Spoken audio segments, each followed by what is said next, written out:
Hi there, Libras. Welcome to your weekly reading. What I'm seeing is there's a little creek or a little it's a small body of water, so it's like a little stream, and I see you building a bridge to get to the other side. And the bridge is made from, brick or stone.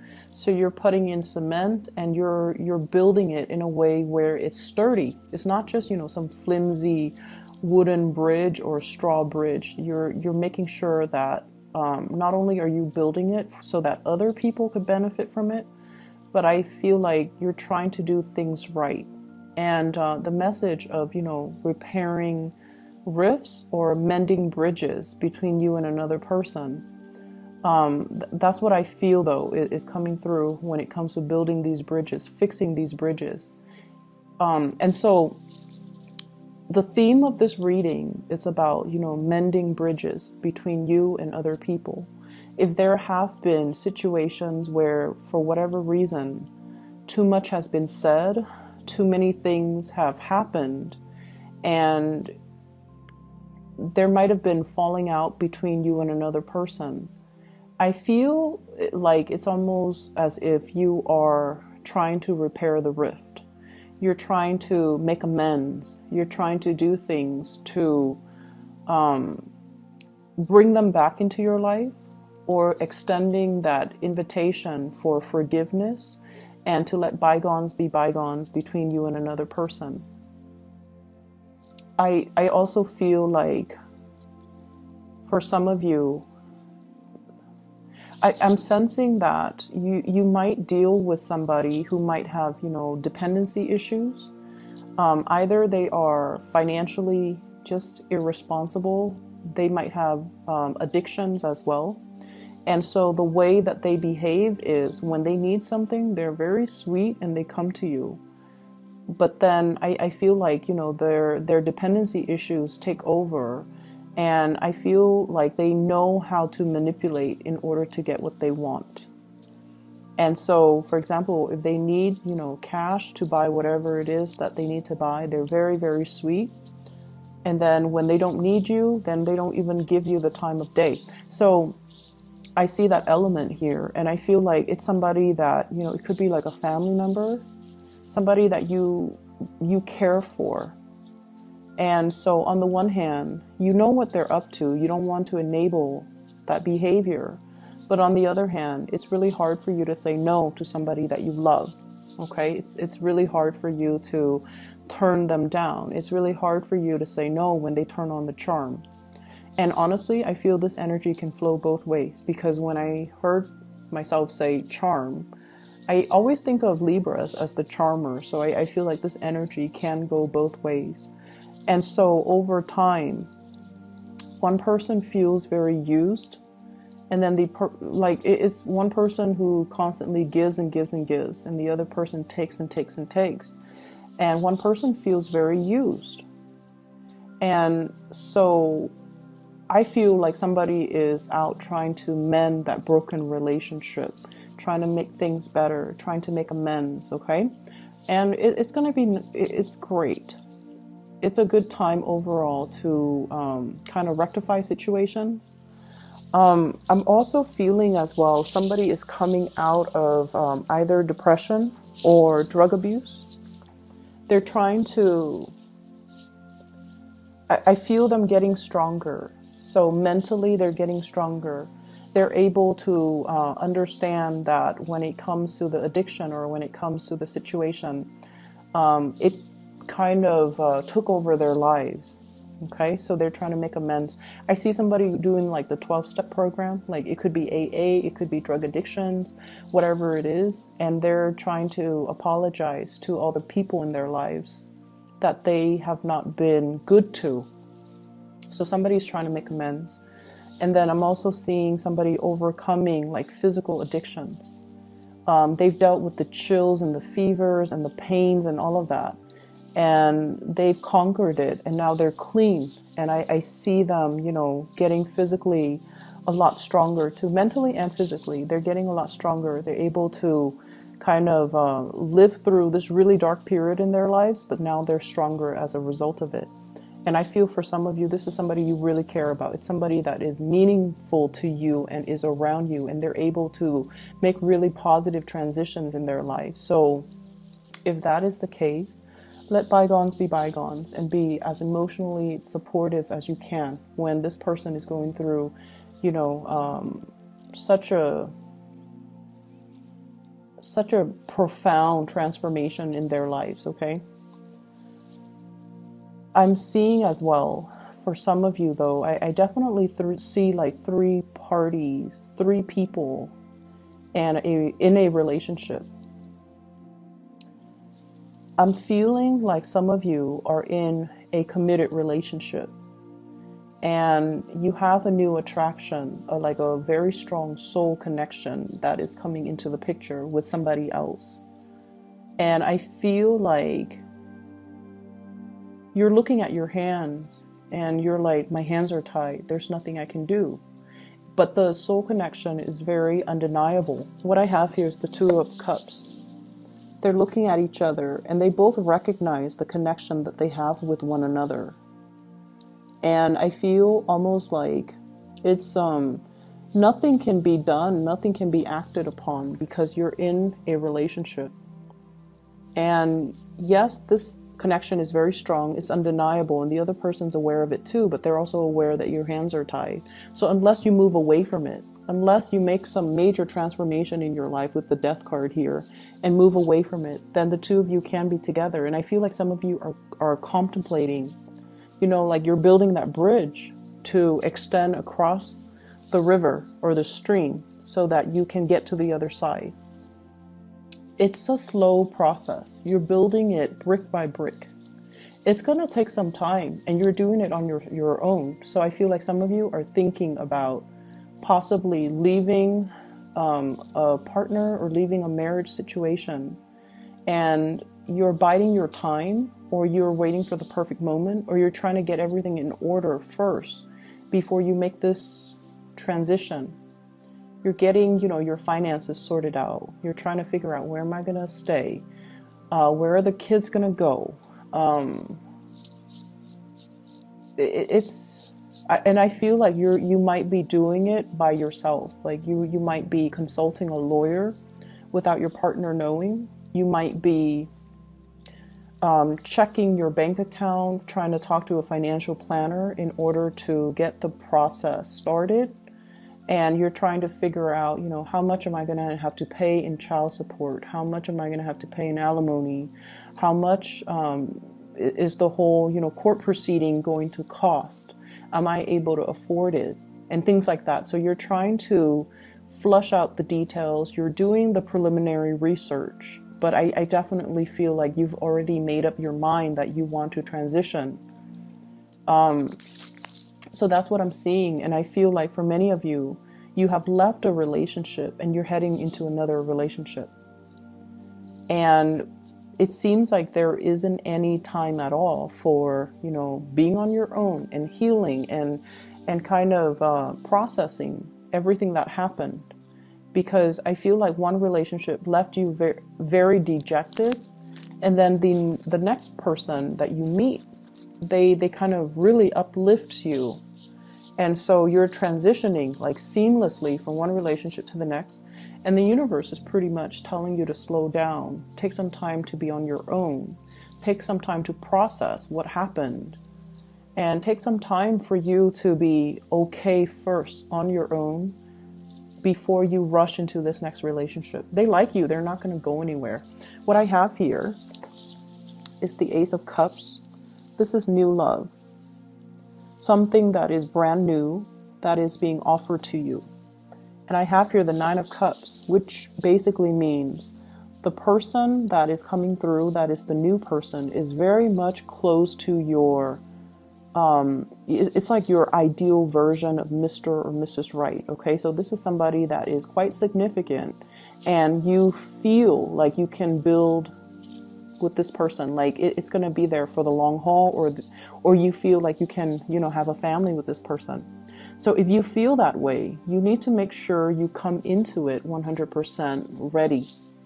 And so if you still have, you know, pains and heartache, Ten of Swords, from previous relationships, or you feel like you still have attachments or emotions that are unresolved, or that you're not really sure if you're done with it yet, you need to make sure you are done before you transition, because this is something that has a lot of potential and you want to do it right. Okay, we want to do things right.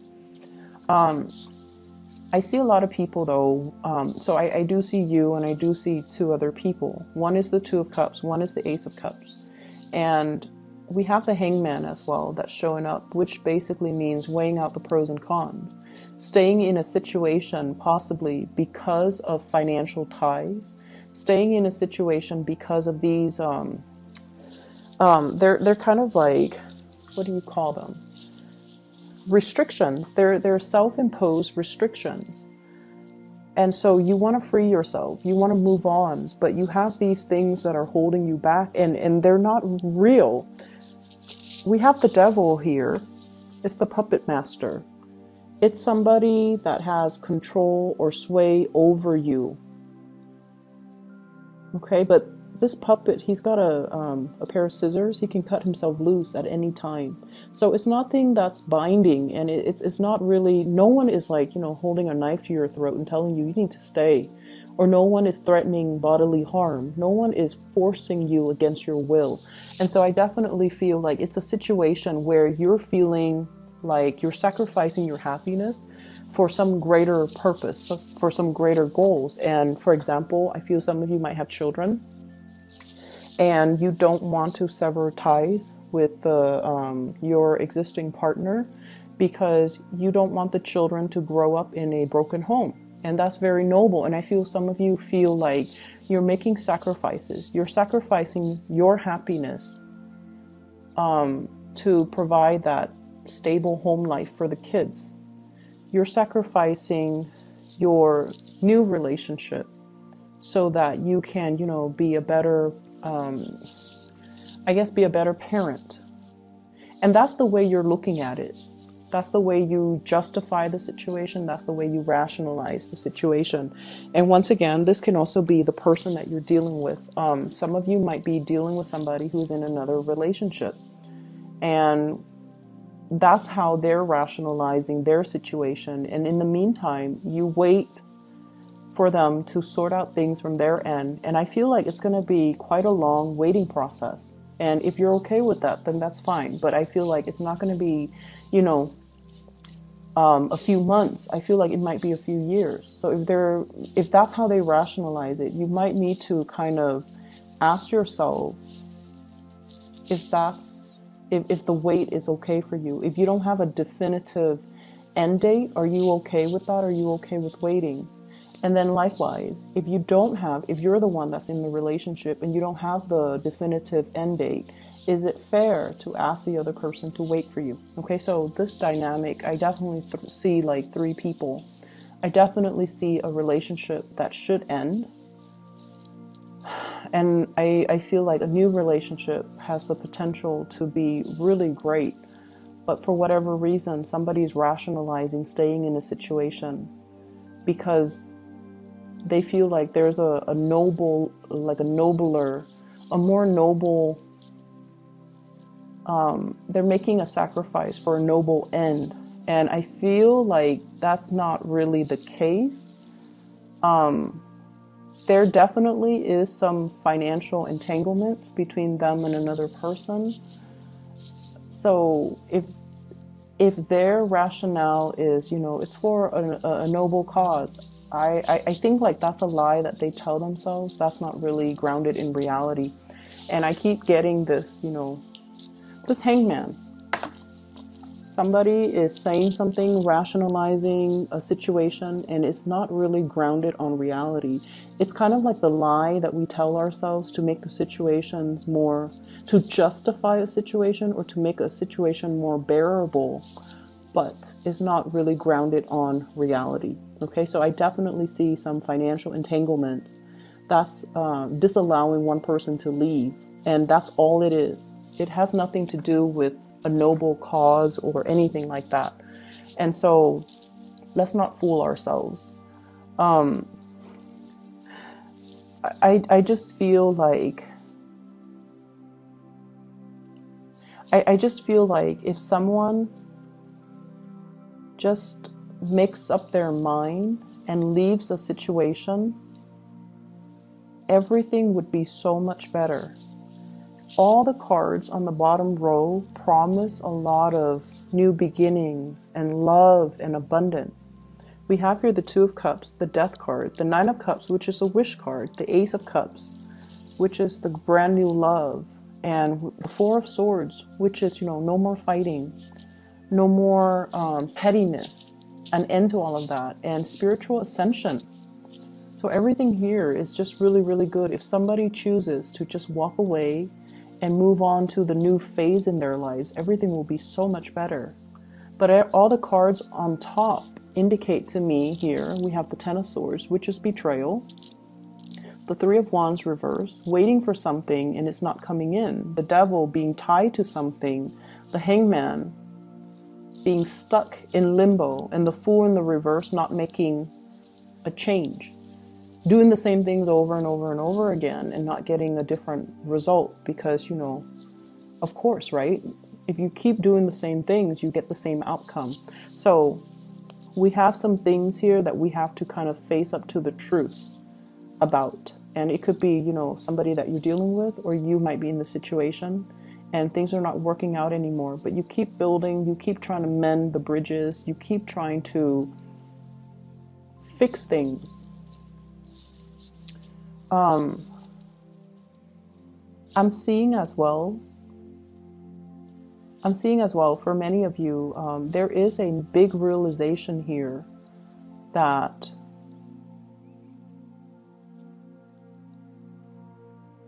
what I'm feeling is there might be friends or there might be habits that you're headed towards that might not be good for you, okay? I see overindulgence. I also see a lot of drugs and alcohol and dependency, and I honestly feel drugs. And so you could be whatever age watching this, but I feel almost like you want to be a little bit careful about who you surround yourself with, and you want to be careful about the choices that you make. And you want to be careful as well.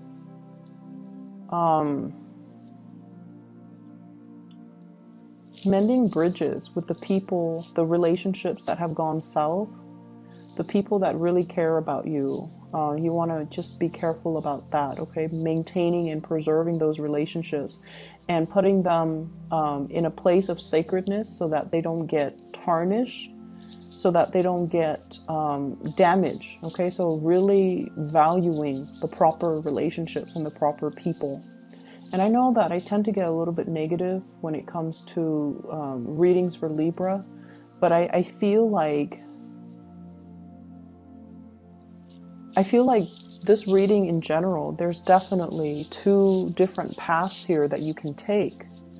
One path means letting go, letting the past go, jumping into something new, a new love relationship, a new partner that is waiting for you.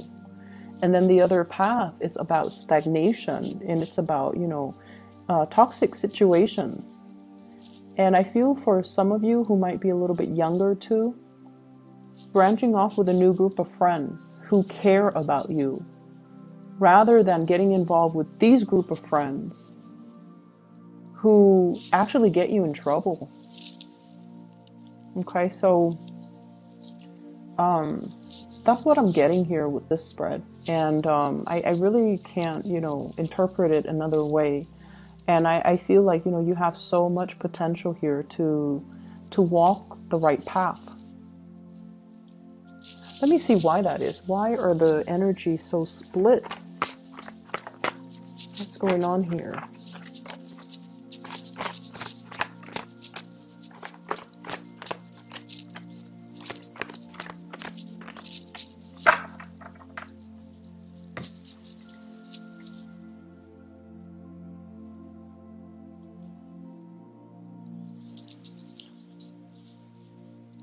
So once again, this reading might run longer than expected, but I feel like I want to get the message why the energy is so split right down the middle. First of all, we have here the world, and this usually denotes to me as well, a sense of protection. And here's the thing, when it comes to this protection, there is divine protection where, and Sagittarius, they get this because they are always divinely guided and protected. They're kind of clumsy, and a lot of the times they overestimate their abilities. And I don't know if Sagittarius are cross-watching. If you are, no offense, but Sagittarius tend to overestimate the capabilities. They overextend their time, and they're a little bit more accident prone. But they always bounce back. They always, land on their feet. It's divine protection. They're divinely protected by their ruling planet Jupiter. Okay? And then I feel for many of you, there's a sense here about somebody being very sheltered. Okay? Protection coming from, not so much from the divine, but coming from a physical person. Every time you run into trouble, somebody is there to bail you out. Okay, so it's like you're living in a bubble. You're living in a bubble, and you feel like life can never go wrong because every time something happens, somebody comes and bail me out. And obviously, this is not going to apply to everybody. It's going to apply to those select few that are dealing with this issue, because I'm asking why the energy is so split down the middle. It's like you're hitting a fork in the road, and you're trying to decide on the path that you want to take, and one path will negate the other. If you choose this path where you're surrounding yourself with the wrong people and getting tempted to do the wrong things, that's what life is going to be like. Stagnation, lack of progress, okay? If you're choosing this really beautiful path, new friends, self-love, moving forward, recognizing, like mending bridges, okay? Mending the rifts between you and other people. Acknowledging the mistakes that we have made to create these rifts. And then aiming to not make those mistakes in the future. I feel like it's going to allow you to reach a place of harmony. But going back to this, every time we make a mistake, somebody comes into the picture and bail us out. We don't learn. We don't learn as a result. And I feel like this is what life is about. Every time you made a mistake in the past, somebody has come and bailed you out. And so you're at this junction in your life right now, and you feel like, oh, if I take this path here, which is not good for me, at the end of the road, somebody's gonna, bail me out. And that's a fallacy. I don't think that's gonna happen. But you believe in it. And so what you do right now is very, very important, Libra. Don't let the choices that you make negatively affect the people around you. And especially, don't let the choices that people around you negatively affect your life as well. Surround yourself with better people. Surround yourself with people that really care about you. Okay? You have a lot of love here. So that's what I'm feeling, and I feel like that's why the cards are so clearly split down the middle. A lot of the times, life deals us with difficult circumstances and difficult situations, because before we were even born, we sign a soul contract. The lessons that we want to learn, the people that we want to meet, the people that we choose to be with, all of those are basically signed and created with your soul contract. And I feel like you have a lot of soulmates along the way that are trying to, they're in your life to show you a better way, to help us alleviate a situation. And I feel like you might not have realized who those people are until they're no longer in the picture. And then I also feel like, the life that you have chosen, it comes with a lot of divine protection. People protecting you, sheltering you from the negative things. But I feel like it's disallowing you an opportunity to really live your life, make your own choices, and to deal with your own consequences of those choices, because they always are there to soften the blow or cushion the fall or protect you in some way. And it's creating this false sense of security is what I'm feeling. I hope the reading makes sense, and I hope you choose the right path. I honestly hope the reading resonates, okay? Because, you know, I feel like somebody needs to hear this message. So I hope it is helpful. I hope that you have a very wonderful holiday season, spend the time with your family, and once again, you know, mend those bridges, okay? It's never too late. And I'll talk to you guys next week, okay? Hopefully the reading will be a lot less muddled, okay? So my apologies. Take care of yourself, Libras.